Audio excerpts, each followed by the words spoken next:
He was there, perhaps, sitting at the dinner table, walking down the hallway, reading the paper. But something never arrived.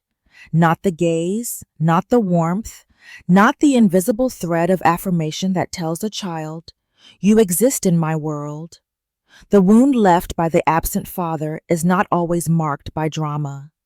Often, it is a silence so consistent it becomes the background of an entire life. Marie-Louise von Franz understood that the true father is more than a man.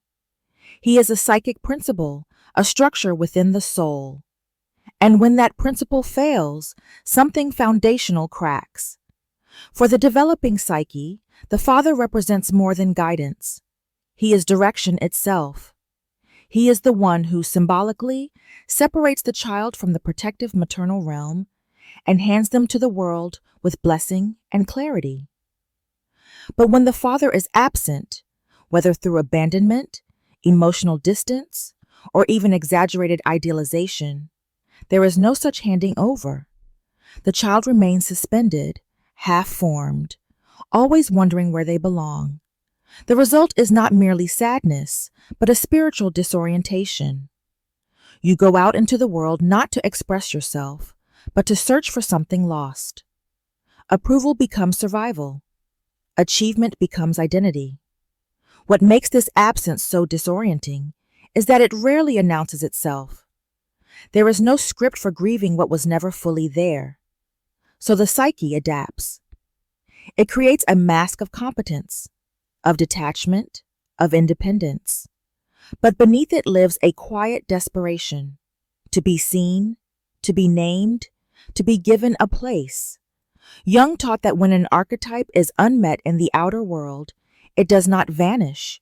It turns inward, often distorted. The absent father becomes an inner tyrant or a ghost, always just out of reach. He appears in dreams as a cold judge, a distant king, or worse, nothing at all. Von Franz observed that this inner emptiness often surfaces in therapy not through anger, but through confusion. I don't know who I am. I've done everything right, but it feels hollow. This is the soul speaking through the absence, a hunger not for affection, but for structure, for a sense of being rooted in something larger than performance. And until that wound is faced, it repeats. You seek out mentors who fail you, partners who withhold, systems that never affirm, not because you want pain, but because you are still trying to resolve the moment that never happened. Healing begins not in blaming the man, but in naming the absence. It is the moment you stop pretending you were unaffected. You admit that the silence shaped you, that a part of you still waits for a voice that never came. And from that honesty, something new can begin, not a search for the father outside, but a slow restoration of the father within. Not the man, but the archetype, the presence, the one who stands finally and says, "You are seen, you are here, you belong." You grow up not knowing something broke, only that something never quite came together. On the surface, everything functions. You smile when you're supposed to, achieve when required, perform the role well, but underneath, there is a tension that never relaxes. An invisible tightness around the heart, the feeling of being slightly out of place in every room. This is the quiet fracture left behind by the unintegrated father. Not the man himself, but the missing inner image, the structure that should have helped hold the self together. Marie-Louise von Franz often described this wound not as trauma in the dramatic sense, but as a kind of emotional vertigo. You keep walking forward, but nothing feels solid underfoot. Without the father archetype rooted in the psyche, the ego lacks a stable axis. It floats, detached from purpose, and so it clings to goals, to roles, to identities that look strong but are brittle inside. Perfectionism is often the first mask. If I do everything right, I'll be safe. If I excel, I'll be seen. But the one you long to be seen by, the inner father, never turns his head. So you chase applause that never lands. Or the opposite, you withdraw, shrink, go quiet. You tell yourself you're independent, low maintenance, strong. But the truth is, you've simply given up on being held. The child in you learned long ago that needing anything was dangerous, that the hand would never reach back. So you disappear into detachment, trying not to feel the ache that never left. Von Franz saw this pattern again and again. People who had everything but couldn't feel real, who succeeded but couldn't rest, who loved but only from a distance. They weren't broken. They were built around absence, around the unanswered question, who sees me? Who names me? Jung believed that when an archetype is denied in early life, the psyche responds by trying to create it artificially. But it doesn't work. A job title won't substitute for a father, nor will being a perfect partner or parent or artist. The fracture isn't healed by becoming more impressive. It is healed by becoming more whole. To begin that work means stepping into the wound gently, naming it, not blaming, not accusing, but no longer pretending. You say to yourself, I was not seen, I was not affirmed. And because of that, I learned to build instead of belong, to strive instead of rest, to prove instead of simply be. And in that honesty, the fracture softens. You stop abandoning the parts of you that still wait at the door. You begin, slowly, to father yourself, not through pressure, but through presence. Not by pushing harder, but by finally allowing what's real to speak. And what it says is simple and terrifying and true. I need, I hurt, I want to come home. It's easy to confuse the man with the myth, to look at the father we had, distant, harsh, absent, or just quietly unavailable, and assume that is all father ever means. But Jung and von Franz both warned against this confusion. The psychological father is not just the man who raised us or didn't. He is a deeper figure, a symbolic force, one that shapes the structure of the inner world long before we understand who he is. If we don't separate the personal from the archetypal, we stay trapped in a story that was never ours to begin with. Healing begins in this differentiation. The archetype of the father is not flesh and blood. He is direction, law, boundary. He is logos, the voice that speaks order into chaos. He is the part of us that turns away from the soft safety of the mother and begins to walk, to separate, to think. He cuts the cord, and in that cut, the self begins. That's what the symbolic father offers, the power to differentiate. But when the real man fails us, when his voice wounds or disappears, the archetype becomes twisted. It either collapses, leaving us in confusion, or it hardens into a tyrant, whispering shame, perfectionism, silence. Von Franz called this the possessed animus in women, a distorted father image internalized so deeply it becomes law. In men, it can show up as an anxious striving for authority, or equally, a fear of it. In both, the inner father becomes either a ghost or a judge. The problem is, we keep trying to fix the story by going back to the man. We want apologies, validation, something to make the wound make sense. But the man is not the map.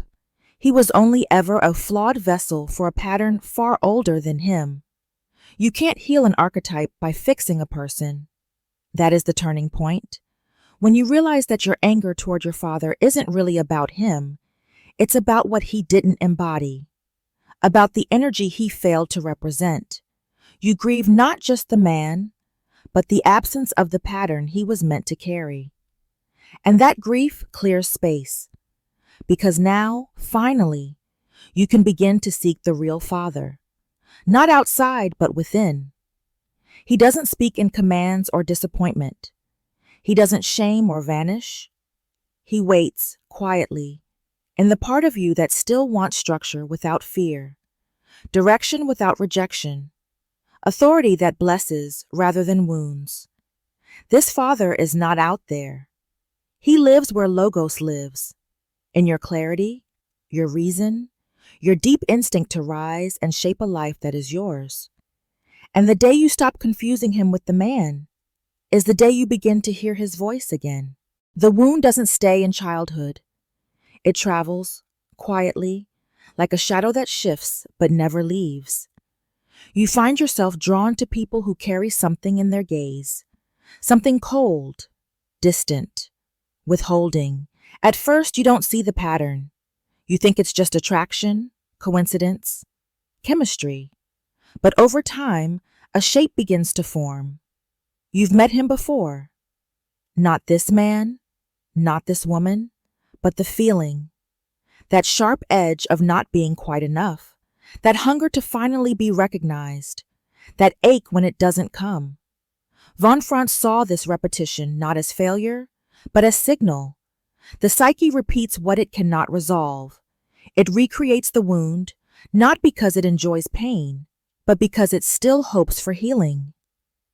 The lover who keeps you at a distance. The teacher whose approval you chase. The boss whose praise always seems 1 inch out of reach. These are not just people. They are mirrors. Reflecting back the face you once turned toward as a child, hoping it would turn towards you. And when it didn't, something inside you froze.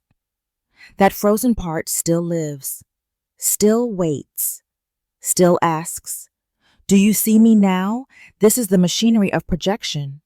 We place our unmet needs onto others, hoping they will redeem the past. But they can't. They weren't there. And even if they were perfect, the wound would find a way to distort it. Because projection isn't about the present. It's about memory disguised as hope. Until we see this, we stay caught in the loop. Loving not freely, but conditionally. Giving not from fullness, but from desperation. Hoping not for connection, but for repair. The tragedy is not just that we suffer. It's that we call it love. We believe the anxiety is passion, that the emotional hunger is chemistry, that the pain is intimacy. But it's only the wound dressed in a new face, playing out the same script. And each time it ends the same way. Confusion, exhaustion, self-blame. We tell ourselves we just picked wrong. But the choice wasn't conscious. It was the wound choosing for us. Healing begins with the courage to interrupt the pattern, to pause and ask, what am I really trying to receive from this person? Whose face do they remind me of? What unspoken need am I projecting into their silence? That moment of recognition is the beginning of freedom, because then you no longer need them to be the father. You no longer need them to see what your real father couldn't. You can see it now. You can name the need, not as weakness, but as truth. You can reclaim the longing, not to give it away again, but to hold it like a sacred key. And slowly the cycle begins to break. Not by closing your heart, but by opening your eyes. It doesn't shout. It whispers. You hear it in moments when you hesitate to speak, when you achieve something and immediately feel it's not enough, when you rest and the guilt creeps in like fog under the door. It says things you'd never say to another human being. You're lazy. You're a fraud. You should have done more. You always fall short. This is not your true voice. It is the echo of an absence. The sound left behind by a father who never affirmed your worth, or worse, who erased it with silence or scorn. Marie-Louise von Franz knew these voices well. She called them complexes, autonomous fragments of psychic life that split off from the whole when the original wound was too much for the child to hold. These fragments survive by repeating what was never resolved. They develop their own agenda, their own tone, their own rhythm, and they speak with authority as if they were truth itself. But they are only old pain, fossilized into words. This is the voice of the internalized father, not the healthy archetype of structure and blessing, but the wounded imprint of the man who failed to see you. Over time, this voice blends with your own thoughts. It becomes indistinguishable from I. You no longer say, "He thinks I'm worthless." You say, "I am." The complex has taken the microphone. And unless you see it for what it is, it runs your life from the shadows. You hear it when you sit down to write, to speak, to love, to rest. It tenses your body, clouds your mind, shortens your breath. It sounds rational, but it's not. It is fear masquerading as discipline, shame posing as self-improvement.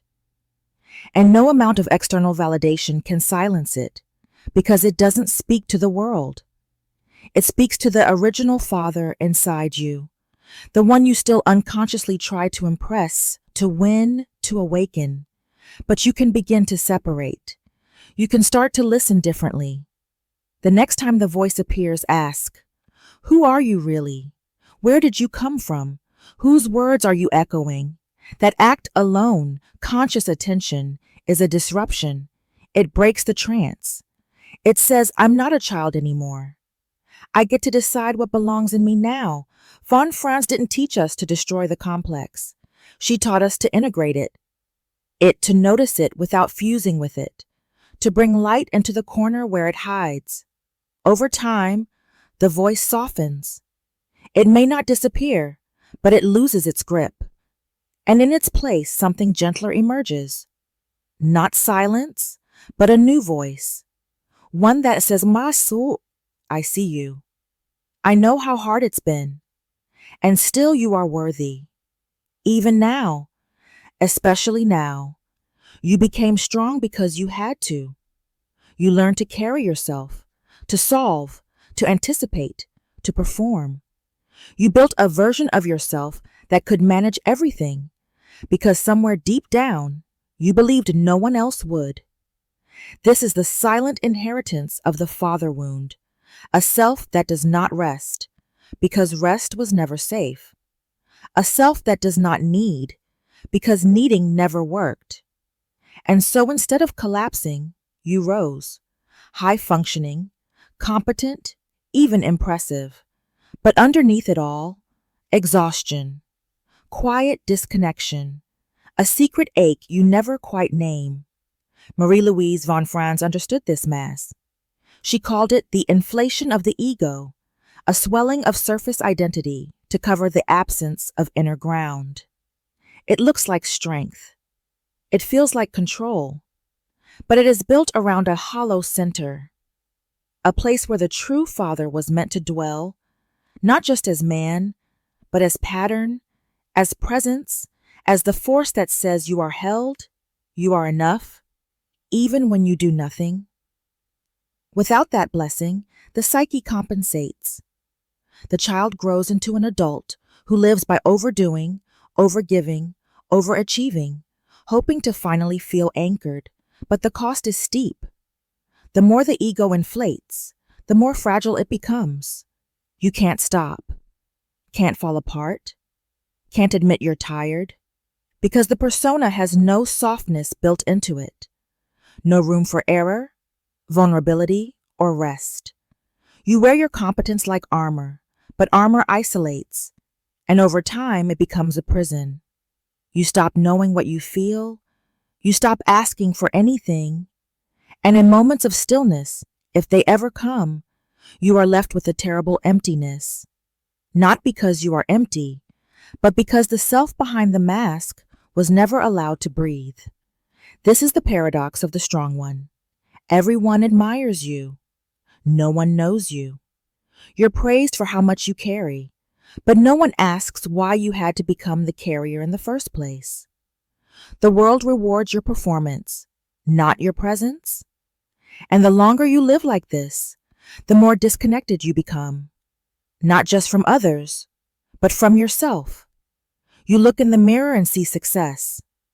You feel somewhere underneath shame. Von Franz knew the only way out was down, not into despair, but into honesty. To stop pretending strength is your nature and admit it was a strategy. A brilliant, painful, necessary strategy, but a strategy still. And once you see it, you can begin to lay it down.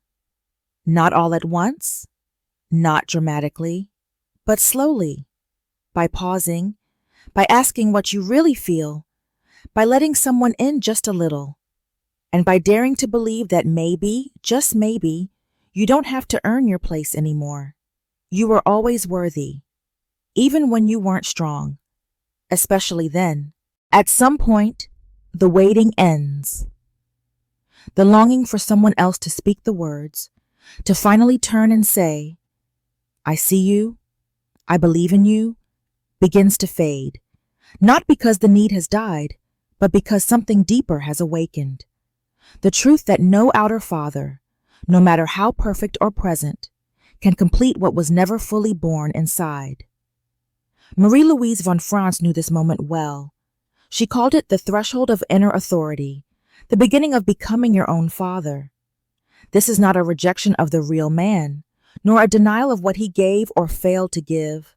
It is a movement inward, toward the archetype itself, toward logos, structure, the guiding voice that does not command from above, but rises from within.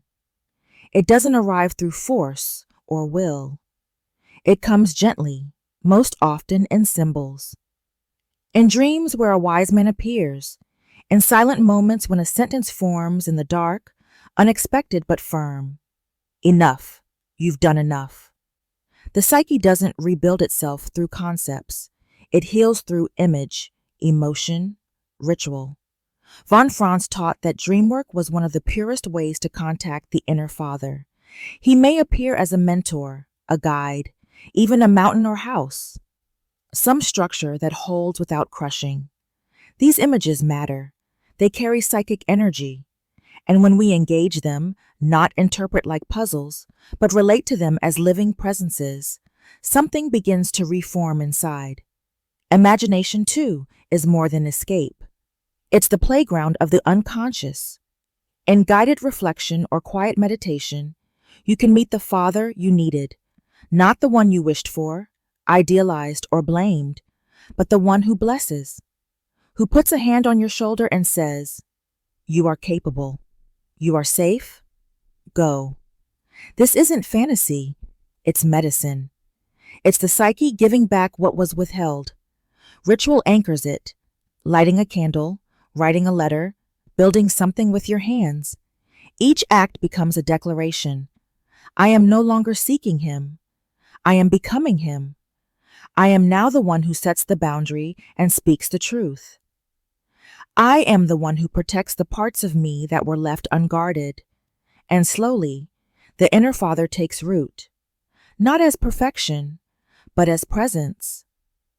He's the voice that reminds you to rest, the strength that lets you say no without guilt, the calm that returns when fear starts to spiral. He doesn't need to be loud. He needs to be consistent. And over time, you stop performing for approval because you've already been approved. By yourself. Not out of pride, but out of deep integration. To meet the inner father is to come home to the part of you that always knew the way forward, even when no one else pointed the way, especially then. The father wound lives in women too, often more invisibly, more inwardly, but no less powerfully. It takes the shape of a voice that never softens, a pressure that never lifts. Marie-Louise von Franz worked closely with this wound in the form of the animus, the internal masculine presence that, when distorted, becomes harsh, cold, dogmatic. Not a protector, but a judge. Not a guide, but a tyrant. And many women live under its rule without even knowing it. The animus is not just masculinity within. It is the inner structure that gives a woman shape, voice, spine. When it's healthy, it helps her speak truth, set boundaries, build her vision. But when the father wound goes unhealed, The animus becomes poisoned by the unmet hunger for approval, by the silence of a father who never affirmed, or the presence of one who only criticized. The result is not strength, but rigidity. A woman becomes fused with an internal authority that drives her mercilessly. She works without rest, thinks without feeling, achieves without joy. Von Franz saw this animus as inflated, puffed up with compensatory energy, trying to make up for what was never mirrored in childhood. These women often sound certain, rational, detached, but underneath, there is often pain, an emotional dryness, a kind of exile from their own bodies, their own softness, their own grief. The animus speaks in absolute terms. You're weak. You must be better. Don't feel. Just fix. And because it comes from inside, it is believed. Healing this form of the father wound does not mean silencing the animus, but transforming it. That begins by recognizing it as a voice, not the voice. By noticing when it dominates thought, stifles feeling, cancels desire. By questioning its verdicts. Is this truly my truth, or the residue of a missing father's gaze? Is this guidance, or punishment in disguise? Slowly, the animus can be softened, reimagined. Through dreams, inner dialogue, and conscious creativity, it can evolve from tyrant to ally. It no longer demands perfection, but supports integrity. It no longer punishes vulnerability, but protects it. This is not a return to passivity. It's a reclamation of wholeness. A woman in touch with her healed animus speaks not to dominate, but to liberate. She thinks not to escape feeling, but to express it. She builds not to prove her worth, but because it brings her joy. The father wound, when transformed, becomes a source of inner authority that is both firm and tender. Von Franz knew this deeply. The woman who once looked outside for validation now listens within. And what she finds there is not the echo of her father's silence, but the steady voice of her own becoming. A voice that says you are allowed to be soft and strong, open and discerning, real and free. And in that union, the animus is no longer a wound. It becomes a gift. There comes a moment, often quiet, often unnoticed, when the question shifts. It is no longer, am I allowed to be who I am? But simply, what now calls me forward? That shift marks the beginning of a different kind of life.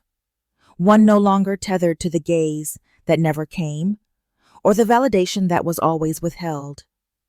It means the father wound is no longer in the driver's seat. You are. For so long, direction was confused with performance. You followed expectations, not instincts. You built a life around what was impressive, not what was true. The absence of the father, or the distortion of his presence, left a vacuum where your inner compass should have been. Marie-Louise von Franz saw this again and again. Souls unmoored, spinning between ambition and doubt, craving purpose but afraid to claim it. Without an integrated father image, the path forward always seems to belong to someone else. The permission to move, to choose, to create, it's externalized, projected onto authority figures or ideals that never quite fit. But when the father archetype is restored, not as a memory, but as a living energy within, something remarkable happens. Direction returns, not as a rigid plan, but as an inner knowing. The psyche realigns. What was once performed now feels embodied. You begin to act not from lack, but from essence. The animating question becomes not, what should I do? But what do I now feel born to do? That difference changes everything. You stop asking for the map. You start becoming the map. Not because you know every step, but because you trust the movement itself. You are no longer waiting for a hand to guide you. You are that hand. Not the inflated ego, not the compensating persona, but the quiet confidence that grows from self-recognition. The healed father within doesn't push. He blesses. And with that blessing, the soul starts to walk forward, not looking back. This is what Jung called individuation, the emergence of the true self, freed from the inherited scripts of childhood. Von Franz believed that until the father image is made whole, this process remains stalled. We may grow older, but we do not grow inward. We remain children, seeking approval from ghosts. But with the wound faced and the inner father embraced, the adult finally arrives. Not just biologically, but spiritually. You begin to feel it in your decisions, less apologetic, more precise. You feel it in your relationships, less compliant, more rooted. You feel it in your creativity, in your silence, in the way you now carry your name. You are no longer seeking the stage. You are simply standing in the light that was always yours. Not because someone gave it to you, but because in reclaiming the Father within, you remembered it was never truly lost. Not all pain is meant to be erased. Some wounds are too woven into the soul to be cut away cleanly. But pain, when faced with consciousness, begins to shift shape. Marie-Louise von Franz knew this. She taught that the Father wound, perhaps the most silent and enduring of all, could become not just something to survive, but something that transforms. In its darkness, a path. In its echo, a doorway. The wound is real. It carves itself early, often before memory forms.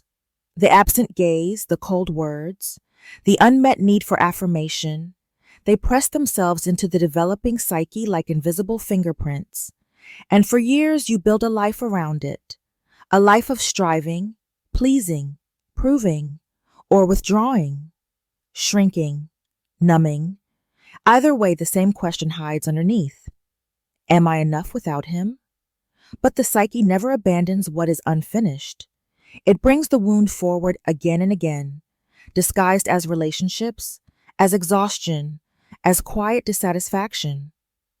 Not to punish, but to be seen, to be integrated, to be turned into wisdom. Von Franz believed that once a wound is made conscious, it begins to lose its grip. It no longer drives you blindly. It becomes a teacher, one you didn't choose, but one you now must learn from. The Father wound teaches about power, but not the kind that dominates. It reveals the kind of strength that comes from knowing you are no longer waiting, that you no longer need someone else to call you worthy. It teaches about boundaries, not as walls, but as sacred edges that protect what matters. It teaches discernment, sovereignty, trust in the authority of your own soul. And perhaps most of all, it teaches compassion for yourself first, and then for others. Because once you've carried the ache of not being seen, you become the kind of presence that sees. Once you've walked through the silence of not being heard, your words soften, your gaze steadies. You listen in a way that others can feel. The wound made you hollow, but in that space, depth was born. This is not romanticizing pain. It is honoring its potential. Wholeness is not about returning to some unbroken state. It's about becoming real, raw, rooted, awake. The wound never disappears completely, but it no longer defines you. It no longer names you. It becomes part of the terrain you've walked and the path you now offer others. Von Franz wrote that true healing is not perfection, but presence. You stand where you are, no longer performing, no longer waiting. The Father you lost or never had no longer haunts your choices. Because now, you are the one who stays. You are the one who sees. And in that seeing, in that return to yourself, the wound becomes something else entirely. It becomes wisdom, and from there the real life begins.